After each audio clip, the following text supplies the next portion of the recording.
I never thought a simple stumble would change the future of two worlds. But that is exactly what happened to me, and I still find it hard to believe when I think back on it.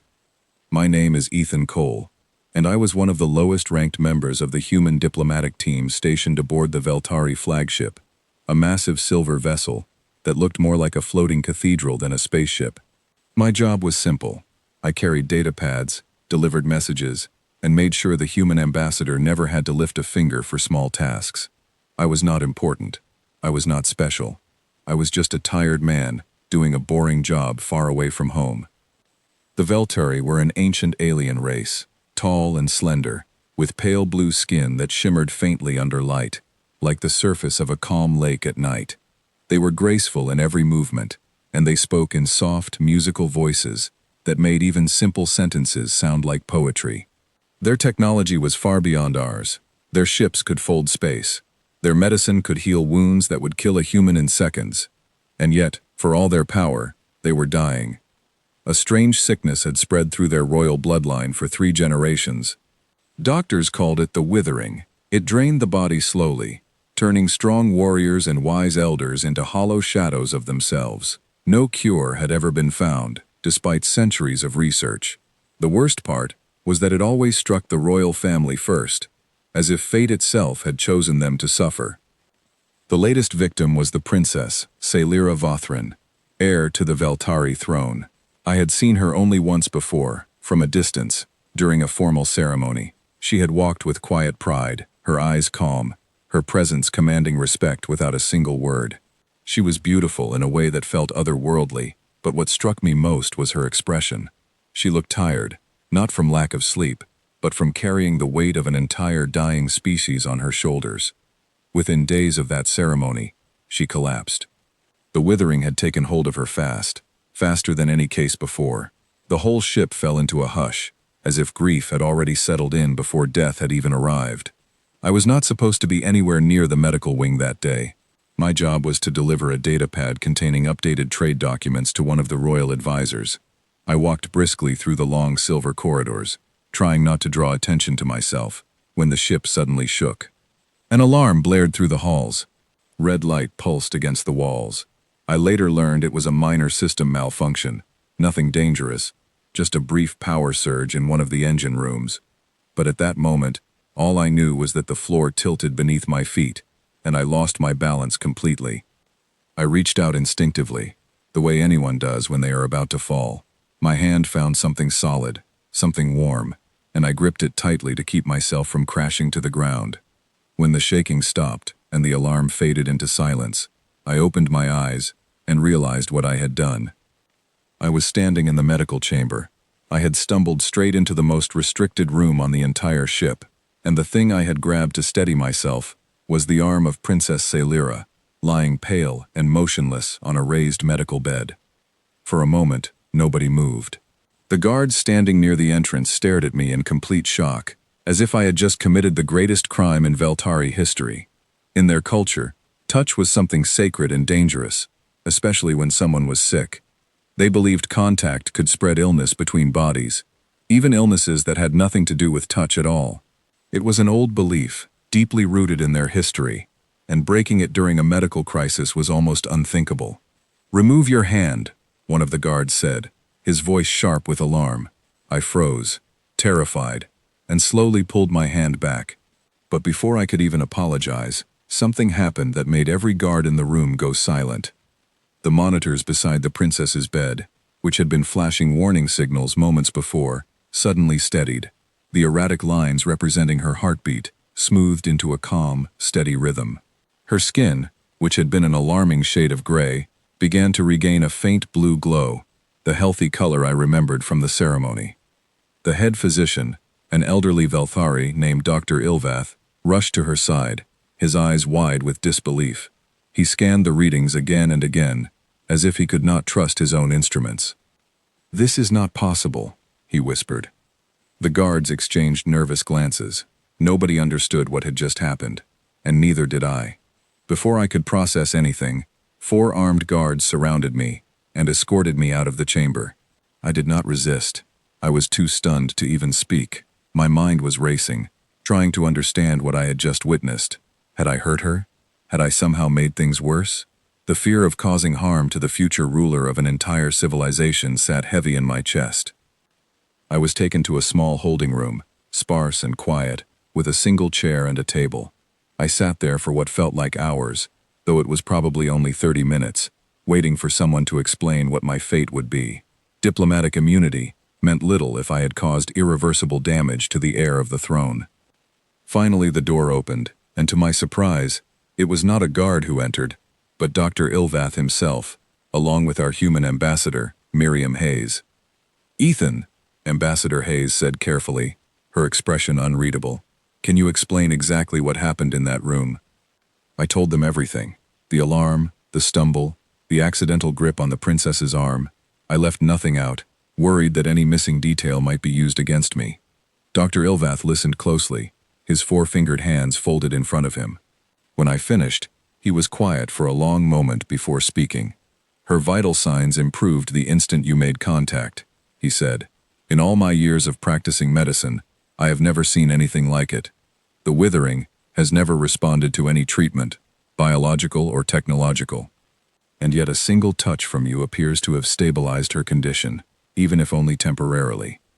I stared at him, unsure if I should feel relieved or even more afraid. "I didn't do anything special," I said. "I just grabbed her arm so I wouldn't fall."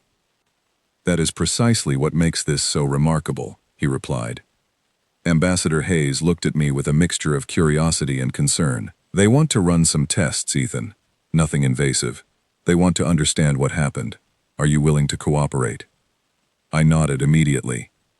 If there was even a small chance that what happened to me could help the princess, or the rest of the Veltari people, I was not going to refuse. Over the next 2 days, I was examined by a team of Veltari scientists, alongside a small group of human doctors, who had been called in from a nearby research vessel. They studied my blood, my skin, even the subtle electrical patterns in my nervous system. At first, they found nothing unusual. I was, medically speaking, a completely ordinary human being. It was one of the human doctors, a soft-spoken woman named Dr. Reina Osei, who finally proposed a theory that changed everything. "We've always known human touch has certain effects on the body," she explained during a meeting with the Veltari Science Council. "It lowers stress hormones. It can ease pain. It even helps wounds heal slightly faster in some documented cases. We never thought much of it because, for us, it's completely normal. We hug our children when they're sick. We hold the hands of people we love when they're hurting. It's such a basic part of human life that we never studied it as anything extraordinary." The Veltari scientists listened intently, some with visible surprise on their faces. "For your people," Dr. Osei continued, "touch is associated with danger and disease. You avoid it, especially during illness. But for humans, it is quite the opposite. Touch is often one of the first things we offer someone who is suffering." Dr. Ilvath's eyes widened as the pieces began to fit together. "You are suggesting that this human biological trait, something you consider ordinary, may in fact behave like a form of medicine when applied to Veltari physiology?" "It's just a theory," Dr. Osei said carefully. "But given what we observed with Ethan and the princess, it seems worth exploring further." Over the following days, careful and controlled tests were arranged, always with full consent and always monitored closely by both human and Veltari doctors. I was asked if I would be willing to visit the princess again, this time under proper medical supervision, to see if the same effect could be repeated safely. I agreed, though I admit I was nervous. The idea of standing beside royalty, especially someone so important to an entire civilization, filled me with a strange kind of pressure I had never felt before. When I entered the medical chamber again, the princess was awake this time, sitting up slightly, propped against soft cushions. Her eyes, a deep shade of violet, focused on me the moment I walked in. She looked frail, but there was a sharpness in her gaze, an alertness that had not been there during my first accidental encounter. "So you are the one," she said, her voice quiet but steady, "the one who touched me without permission." I felt my face grow warm with embarrassment. "I'm sorry, Your Highness. It was an accident. I lost my balance." To my surprise, the corner of her mouth lifted slightly, something close to a smile, an accident that may have saved my life. "I have been told the details." You do not need to apologize. Dr. Ilvath stepped forward and explained the plan to her, the same way he had explained it to me. With her permission, and under close observation, I would place my hand on hers again, allowing the doctors to measure and study whatever was happening. She agreed without hesitation. I stepped closer to the bed, my heart pounding, and gently placed my hand over hers. Almost immediately, the monitors around us responded. Her breathing deepened and steadied. The faint tremble in her fingers, something I had not even noticed before, stopped completely. Color rose in her cheeks, subtle but unmistakable. The room was silent, except for the soft beeping of medical equipment. Dr. Ilvath and his team recorded every change with a mixture of professional focus and quiet amazement. "Incredible," he murmured. "The improvement is nearly identical to the first instance." The princess looked down at our joined hands, then up at my face, studying me with an expression I could not quite read. "It does not hurt," she said softly. "It feels warm, comforting, even." I did not know what to say, so I simply nodded. Over the following weeks, with careful medical guidance, this simple act of contact became part of her treatment. It did not cure the withering completely, but it slowed its progress dramatically, giving the Veltari scientists valuable time to study the disease properly, instead of racing against a countdown to death.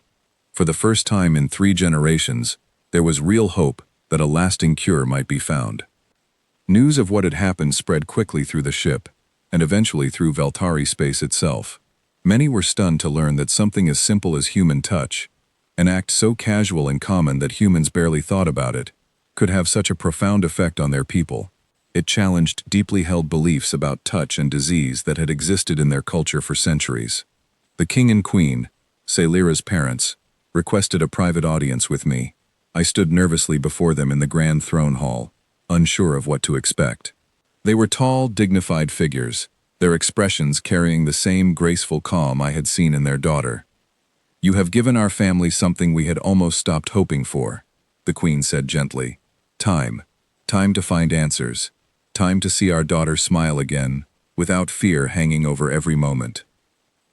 The king studied me carefully. "Tell me, human, in your culture, is such an act truly so ordinary?" I thought about it for a moment before answering honestly. "Where I come from, when someone we care about is sick or hurting, we hold their hand. We hug them. It's just what we do. We never thought of it as powerful. It's just kindness." The queen exchanged a look with her husband, something unspoken passing between them. "Perhaps," she said quietly, "that is precisely why it works so well. Kindness given without expectation, without hesitation." In the months that followed, human and Veltari scientists worked together closely, studying not just the biological reasons behind the effect, but also the deeper implications it held for relations between our two peoples. Word spread across allied worlds, and slowly, humanity's reputation began to shift. We were no longer seen merely as a young, technologically limited species lucky enough to be included in interstellar affairs. We were seen as something else entirely, a people whose simplest customs carried hidden depth and unexpected power. Princess Celira recovered fully over time, her strength returning bit by bit until she could walk the halls of the ship without assistance, her violet eyes bright with life once again. She never forgot what had happened, and in the months that followed, she made a point of visiting the human quarters personally, something almost unheard of for Veltari royalty. One evening, she found me alone on an observation deck, watching the stars stretch endlessly beyond the ship's window. "You saved my life," she said, standing beside me, without meaning to, without expecting anything in return. "That is a rare kind of gift." "I just fell," I said, offering a small, embarrassed smile. "You make it sound a lot more heroic than it was." She laughed softly, a sound I had never heard from her before, light and genuine, perhaps, but sometimes the smallest, most accidental moments carry the greatest meaning. I looked out at the stars, thinking about how strange life could be. I had come on this mission as an unimportant assistant, someone who delivered messages and carried data pads, never expecting to matter much in the grand scheme of interstellar politics. Yet somehow, through nothing more than a stumble and an instinct to catch myself, I had become part of something far bigger than I ever imagined.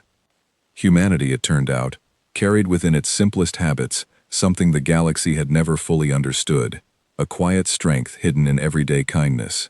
And I, an ordinary man who had never sought recognition or glory, had become a small but unforgettable part of a story that would be remembered for generations, all because of one accidental touch.